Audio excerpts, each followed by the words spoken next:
Fala galera, Anderson Fortes, engenheiro mecânico, professor do Instituto Federal do Piauí, dando continuidade aqui ao nosso curso de Mecânica dos Fluidos, onde a gente está aqui no módulo de momento e a gente vai estar tratando nesse vídeo do escoamento incompressível e invícido.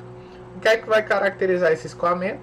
É um escoamento onde a variação de densidade do fluido ao longo do meu regime de trabalho ela é uma variação desprezível, então eu posso tratar o escoamento como incompressível, e é um escoamento também onde os efeitos viscosos também são desprezíveis. Então isso não quer dizer que o fluido não tem viscosidade, a gente está considerando que os efeitos viscosos nesse escoamento são desprezíveis.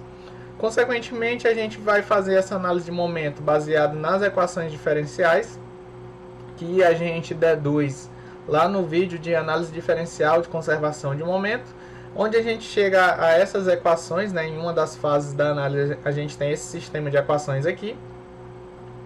E o que a gente observa? Aqui a gente tem em vermelho o termo que está relacionado justamente ao efeito viscoso, as forças viscosas. E o que a gente vai fazer? Se o nosso escoamento admite que os efeitos viscosos, que as tensões e forças viscosas, elas são desprezíveis, a gente pega esse termo aqui e despreza, leva eles para a condição de zero. E aí, fazendo isso, a gente chega nesse sistema de equações aqui, que são as equações de Euler, ou de Euler, onde eu tenho desse lado aqui o ρ vezes a minha derivada total, Aí a gente lembra que essa derivada total está representada por essa expressão, a derivada parcial de cada componente de velocidade em relação ao tempo, mais u du dx, mais v du dy, mais w du dz, e assim sucessivamente para as demais componentes. Aqui eu só fiz a expansão do termo de derivada total, no caso da minha componente de velocidade.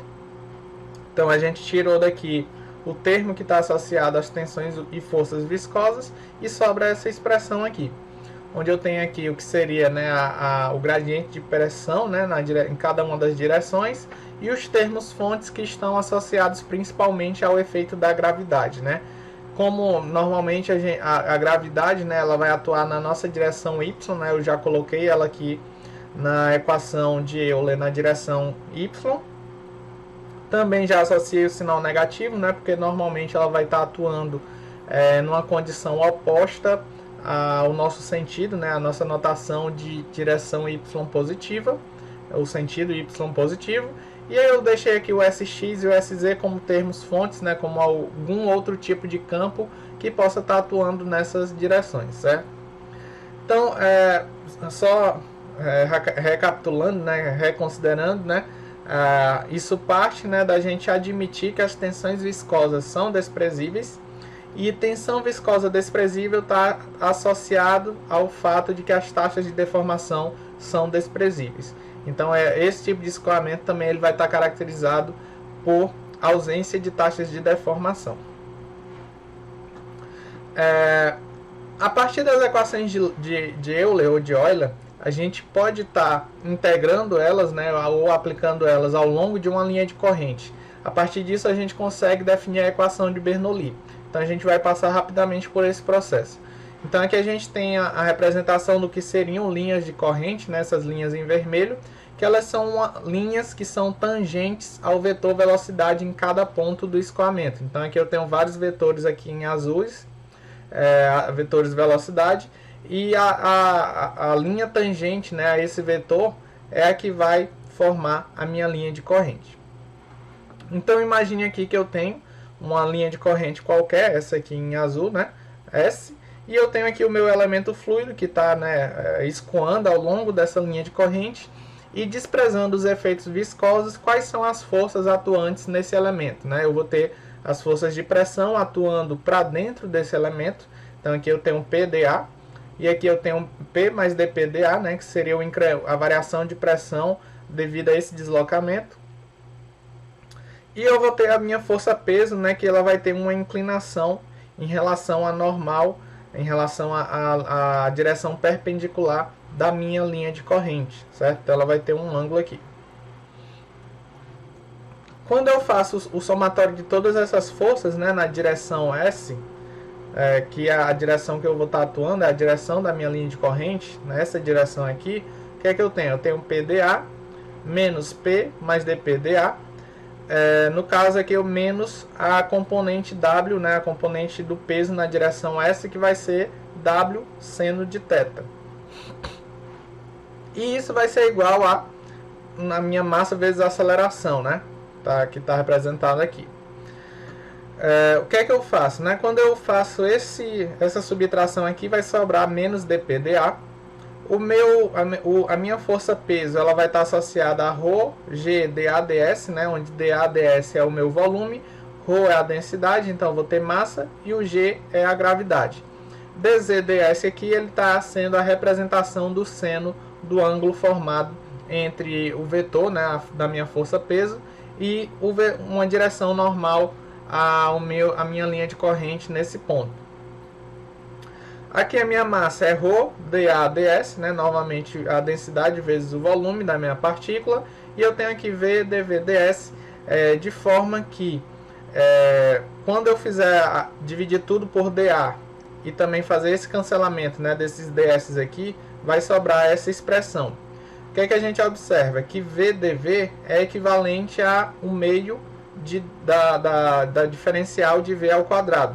Então, esse VdV aqui ele vai ser substituído por meio da diferencial de V ao quadrado. Esse menos dP passa para cá como mais dP. Esse menos ρgdz passa para cá como mais ρgdz. Eu divido tudo por densidade e aí eu chego a essa expressão aqui, que é uma equação diferencial. Se eu integrar os dois lados, né, dessa minha equação, o que é que eu tenho? Eu vou ter a integral dessa expressão igual a uma constante. E essa integração ela vai resultar, né, nas condições que a gente admite aqui de densidade constante, ela vai resultar nessa expressão aqui, ó, pressão sobre densidade mais velocidade ao quadrado sobre 2 mais gz, né, gravidade vezes altura, igual a uma constante. Isso quer dizer o quê? Que o somatório dessas propriedades aqui ele vai ser constante ao longo de toda a minha linha de corrente. A essa equação, que considera o somatório desses termos, dessas propriedades, como sendo constante ao longo de uma linha de corrente, a gente denomina como a equação de Bernoulli. E essa equação de Bernoulli ela pode ser reescrita, né, em várias formas, né? Então, essa forma que ela está aqui, ó, ela é uma forma cuja unidade é uma unidade de energia por unidade de massa. Seria joule por quilograma ou quilojoule por quilograma no SI. O que a gente observa? Se ao longo da linha de corrente esse somatório é sempre constante, se eu pegar dois pontos nessa mesma linha de corrente, o somatório dos termos no ponto 1 vai ser igual ao somatório dos termos no ponto 2. Então eu chego a essa igualdade aqui, que como eu falei está na unidade de joule por quilograma.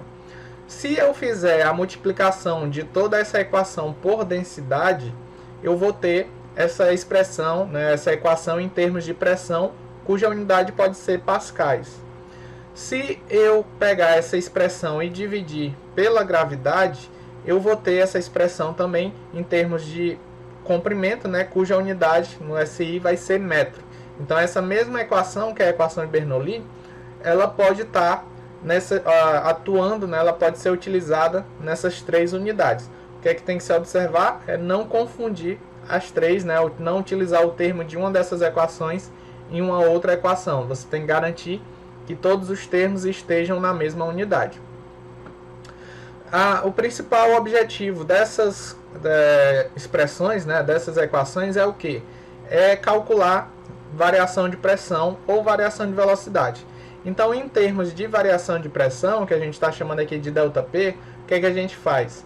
Bota aqui P1 menos P2, né? No caso, pegando essa expressão em termos de pressão, P2 passa para cá diminuindo, e esses outros dois termos passam para cá também diminuindo. Então, a gente admite para uma linha de corrente, para um escoamento que atende às condições de Bernoulli, que a variação de pressão é igual a ρ vezes a variação de velocidades ao quadrado sobre 2, mais ρg vezes a variação de alturas. Essa expressão ela está associada para a gente a quê? a uma conservação de energia mecânica. Então ela pode ser obtida também de uma análise de energia, desconsiderando conversão de energia mecânica em energia térmica ou energia interna. Então aqui é uma equação que trata de conservação de energia mecânica. E ela pode ser interpretada como o quê? Como a variação de pressão e de velocidade necessárias para promover uma variação de altura, ou a variação de pressão e variação de altura necessárias para promover uma variação de velocidade, ou uma variação de velocidade com variação de altura necessárias para promover uma variação de pressão. Então você está relacionando para um escoamento variação de pressão com variação de velocidade e variação de altura. A gente deve lembrar aqui que a gente está tratando, né, de um escoamento invíscido, né, onde os efeitos viscosos são desprezíveis, então a gente está tratando de uma condição de ausência de atrito. E também de incompressibilidade, né, a densidade varia muito pouco ao longo do meu escoamento e com o tempo.